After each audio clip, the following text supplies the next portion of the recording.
និយាយទៅកន្លែងលក់ស៊ុបមួយនេះបើទោះបីជាធូរស្ទ័រមិនទៅថតផ្សព្វផ្សាយទេក៏គាត់លក់ដាច់ខ្លាំងដែរមើលចុះភ្ញៀវរបស់គាត់គឺថាចូលឡើងល្ងឹតពេញហាងហើយមានឈរដល់ចាំក្រៅហាងទៀតក៏មានដែរបើនិយាយទៅនៅទីនេះគឺមានតិចនិចច្រើនមែនតើដែលធ្វើឲ្យម៉ួយរបស់គាត់នឹងចូលទៅដឹងតែជាប់ចិត្តទេទីតាំងនៅកន្លែងគាត់គឺនៅលើផ្លូវ95បឹងកេងកងពុកម៉ែបងប្អូនដែលមានឈ្មោះថាមីស៊ុប95ហើយមើលតាភ្ញៀវនៅក្នុងហាងរបស់គាត់ទៅគឺថាដឹងហើយពុកម៉ែបងប្អូនអើយមិនចាំបាច់ Twister រ៉ាយរ៉ាប់ច្រើនទេគឺថាយើងអង្គុយញ៉ាំបដាហ្នឹងម៉ួយរបស់គាត់ឈរចាំនៅក្រៅហាងបដាក៏មានដែរហើយមូលហេតុដែល Twister ទៅថតហ្នឹងគឺដើម្បីចង់បង្ហាញទៅដល់បងអ្នកលក់អាហារផ្សេងទៀតណាឲ្យមកចេះតិចនិចមកចេះល្បិចនៃការតាក់ទាញភ្ញៀវរបស់គាត់ហ្នឹងបើនិយាយទៅនៅពេលដែល Twister ទៅញ៉ាំហ្នឹងអ្វីដែលជក់ចិត្តបំផុតហើយយើងអាចរៀនសូត្រតាមនឹងពាក់ព័ន្ធទៅនឹងរសជាតិនឹងតែម្ដងបងប្អូនកន្លែងតែបន្ថែមពីនឹងគឺពាក់ព័ន្ធទៅនឹងតម្លៃ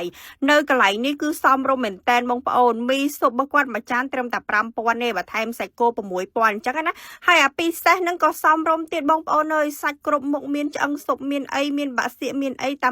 12000 រៀលនឹងឯង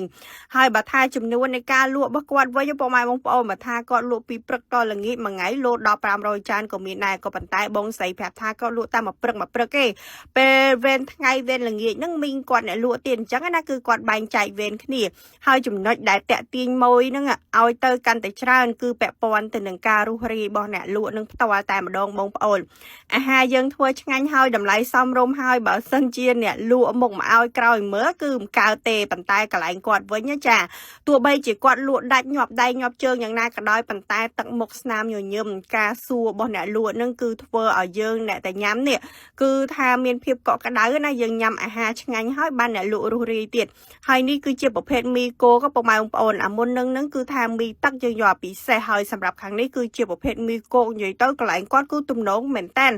សាច់គឺគាត់ដាក់ឲ្យស្រស់ណាហើយសម្រាប់មីគោគេមានទឹកស៊ុបទុកឲ្យយើងហត់មួយចាននេះហើយសម្រាប់ Twister ទៅនេះគឺចន្លោះអាហារពេលថ្ងៃអញ្ចឹងយើងអាចញ៉ាំជាប្រភេទអាហារថ្ងៃត្រង់ក៏បានដែរដែលនៅទីនេះបើកពីម៉ោង6ព្រឹករហូតដល់ម៉ោង10កន្លះអីហ្នឹងអស់ហើយយើងទៅនេះគឺទៅជាមួយនឹង Boostrong ជាផលិតផលរបស់ខ្មែររសជាតិឆ្ងាញ់ដិតជ្រៅវីដេអូយើងមានតែប៉ុណ្្នឹងទេបាយបាយ